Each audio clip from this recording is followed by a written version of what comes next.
Vembayam amusement പാർക്കിലുണ്ടായത് ഗുരുതര വീഴ്ചയെന്ന് MLA GR Anil. ആംബുലൻസിന് പോലും എത്താൻ പറ്റാത്ത ഇടത്താണ് പാർക്ക് പ്രവർത്തിക്കുന്നത്. സുരക്ഷാ വീഴ്ച വരുത്തിയവർക്കെതിരെ നടപടി വേണമെന്നും GR അനിൽ ആവശ്യപ്പെട്ടു.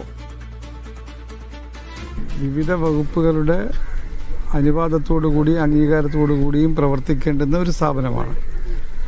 അതിലുണ്ടായ സാങ്കേതികമായ പിഴവുകൾ ഇവിടെ വന്ന് നമ്മൾ നേരിട്ട് നോക്കുമ്പോഴാണ് നമുക്ക് മനസ്സിലാകുന്നത്. ഇതിൻ്റെ മാനേജ്മെൻ്റ് എന്ന് പറയുന്ന ആൾ ഒരു മാനേജറെ ഫോണിൽ വിളിച്ച് ബന്ധപ്പെട്ടിട്ടുള്ളതല്ല. അതിനപ്പുറത്ത് ആരാണെന്ന് 5 വർഷം എനിക്കും അറിയാൻ കഴിഞ്ഞിട്ടില്ല, എൻ്റെ ഓഫീസിനും അറിയാൻ കഴിഞ്ഞില്ല. മുമ്പ് ഒരു സംഭവം ഉണ്ടായപ്പോൾ ബന്ധപ്പെട്ടപ്പോൾ ഉള്ള അവസ്ഥ അതാണ്.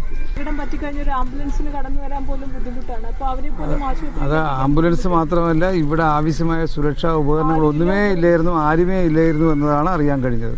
നാട്ടുകാർ പറഞ്ഞത് ഇവിടുന്ന് അപകടത്തിൽ പരിക്കേറ്റവരെ കൊണ്ടുപോകാൻ നമ്മുടെ ഈ ആധുനിക കാലഘട്ടത്തിൽ ഉപയോഗിക്കുന്ന ഒരു വാഹനവും ലഭ്യമായില്ല എന്നുള്ളതാണ് അറിയാൻ കഴിഞ്ഞത്.